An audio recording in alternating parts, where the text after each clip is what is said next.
وعقبة وجهرين المدن يا الموشكني وحاول كنت من الموشكني هاي وهالقضب وكليه أدرين في الدين وحي نقول الساعة قضب كاس وكليه نفون وسط الطريقة الصحية الموشكوي هاي فأيضا كراتشات كأن كبرين وقول ذين وحنا نقول شيء دنيا بدوني مرهورين كان الموشكن موشين لمده ولكن كبلارنا قول هو ديني 2015 كيبا isagoo qodob kaliya ah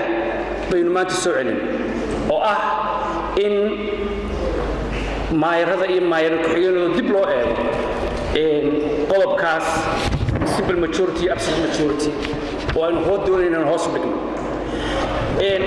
xildhibaanadu waxay u badan yihiin oo ay ka hadlayaan xeerka waxaan qabaa oo la qabaa oo maxamed shaacan la qabaa oo dhammaan xildhibaanada aan la qabaa in xeerkan uu u baahan yahay si ballaaran oo mug weyn loo eego qodobada in loo eego u baahan waxa ka mid ah qodobka saddexaad ee xeerka ay ninkiina hor yaala oo ah shuruudaha lagu maamulo gobolada iyo degmooyinka waxa u baahan in dib loo eego qodobka 14aad oo ah dhowrsanaanta xildhibaanada waxa iyadana ah mudan in dib loo eego xilka golayaasha gobolka gabigoodba isku doob xilka ay hayaan qaranka u hayaan gobolada iyo degmooyinka in dib loo eego waxa u baahan in dib loo eego qodobka 14aad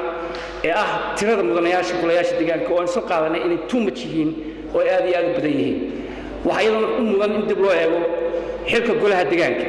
waxa u baahan qodobka 16aad oo ah xilka guddida fulinta waxa iyadana u baahan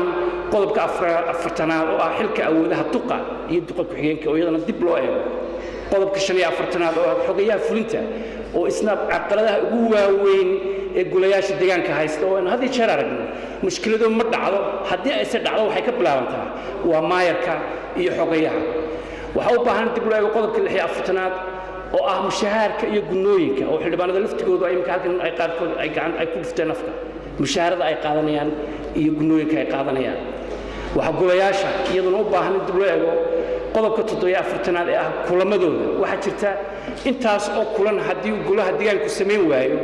in la kala diro ayaa u qoran meesha ku qoran waxaan wada ognahay intaas oo degmooyin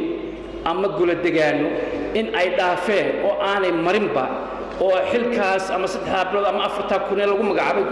xeerka inaanay qaarkood fadhiisan oo ay ka badan tahay hase haatee ay ka maqan tahay fulintii lagu fulin lahaa in la kala diraba waxa u baahan iyadana oo muhiim ah qodobka 19aad oo ah awoodda wasaaradda arrimaha guduhu ay ku leedahay golayaasha deegaanka qaran ahaan iyo gol ahaan iyo baarlamaan ahaan waxa inooga mas'uula wasaaradda arrimaha gudaha iyada laftigeeda ayaa mudmadu farabadan ku jira in wada shaqaynta iyo sida ay u maamulayso dib loo eego qodobka 60aad ayaa isna u baahan oo ah qaab dhismeedka golayaasha deegaanka qodobka 67aad ayaa isna mudan maamulka dawladda hoose si gabigooda isu maamulaan oo ay dhexdooda isaga maamulaan oo ay gudiyadooda isaga maamulaan oo ay maayradooda maamulaan oo ay fadhiyadooda maamulaan ayaa isna u baahan in isku ballaarin badan iyo dib u eegis fara badan lagu sameeyo maaliyadda waa qodobka 68aad waa habka loo maamulo maaliyadda ayaa iyadana u baahan inaynu dib u eegno oo wax kaga qorno xeerkan qodobka 7aad ayaa isna u baahan in dib loo eego dhismaha mashaariicdu waa meelaha ugu muhiimsan mashaariicdu waxaynu ognahay imika inay dawladda hoose ay bixiso laakiin sharciyan iyo diiniyan iyo dadnimo midna maaha waa meelaha ummadda laga naasoojiyo ee mashaariicda loo transfer geliyo loo gudbiyo dadku inay bidhu sameeyaan oo ah inay dadku ay inka wadooyinkii bay sameeyaan wada aragtay waxyaalo badan bay iibsadaan wada aragtay waxyaalaha noocaas in xeerka lagu adkeeyo ah in aanay iyagu waxba iibsan iyagu aanay waxba qaban laakiin ay qabtaan oo shacabku qabtaan oo birgeliyaan ayaa iyaduna miisaaniyadooda ayaa iyaduna muhiim oo ah qodobka 68aad in dib loo eego qandaraasyada waa qodobka 99aad iyo awoodda dawladda dhexe ay ku leedahay oo ah qodobka intaasoo qodobba gudoomiye waxay u baahannahay in dib u eegis lagu sameeyo si kale haddana u dhigo xeerka gebigiisu marka la eego waa xeer kooban oo dayacaad fara badan ay ka muuqato una baahan in si professional si ballaaran loo geliyo oo dib u eegis ku sameeyo waxyaalaha aynu ka fikiri karno waxa ka mid ah ee aan kuba jirin ee aynu eegi karno waxa ka mid ah dimuqraadiyadda la daadajiyo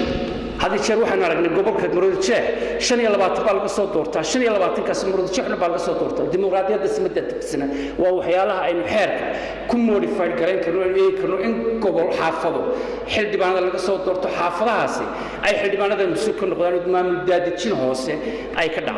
وعلى كيف فكر كرا حبك الله دورته حقيها حبك وسارد أيو كنت حقيها سيزن كل شقي ميسو حقيها دوش لقى كان وأنا يرجع الصوت دورته الصوت حدقي ومامل كيلو ديبي و6 مليون 4 مليون دولار لو ديبي نصيحة on the first place هو هالكاي دباسو كده على ما يرده حقيها جس قصة تالف كده وحبانا إن ندوقه ما يكمل دور كرا توس ما دور كرا دورش أساس صعطة وحيالها إن كيف فكر كرو أنقبوا إن إيج كاملة وإذا لفت كده إيج كمان هو سببني وحاصل من كدوني وحنقبا أنت بلو إيجا وحنقبا إن التيين قولها إنك تيين كرا قولها إنك حكي بدل كرا وحلقة بدل كرا نوع حير معها هبل يهبل وحنا نسوي شيء ذي بدوني قلب كلية أو أين قبلنا وقلب كا إن لبدلوا معنا أي سمين السحاب يرات مشتوا أنا وحنشعلها إن أنا بربر دقايا وحاسو قلب اللي بهاي أنا بربر دقايا وحا الحلبانات أي كهذين ومشورتي كذا كهذين إيجايا أنا إيجايا إمك دلكو حالة وكتشرو قرنكو حالة وكتشرو هدول بعصر Soomaaliya inuu sayno cilada far badan oo jira meel badan oo wuxuu aroorinayno in aynu gobolada iyo degmooyinka nimka isqabsano oo degmooyinka iyo maayaradii ay wiiga dambe ku bilowno in maayar kasta la dhigo oo aan macna sameeyeen waayar maayar la bedelo lana 8 bilood ayaa harsan guluhu u diiday labasina hortid inuu wax ka bedelo oo faa'iido u ahaan lahayd oo xataa maayarada hadii la bedelo macna u sameyn lahayd ma qabo 8 bilood maayar inuu wiiga dambe bedelaa macna u sameeyay waxaan leeyahay gudoomiye soo jeedinaya muushika dariiqaad ku موشك فرته لو تاجو موشك وحنا أنا قعدت تاجي قدومي إن أينو حكينا أو أينو تشوشنا ولا كيسة سأقول خسها بدن قد عروس أو فرسميسن أو حير كادات تشسا أينو مقعون أو استوي قدام بقلب كاسة دونها كوتشي قلب كاسة هدو دونها كوتشي أينو قالوا حير بروفيشنال أو بلانو السلام عليكم ورحمة الله وبركاته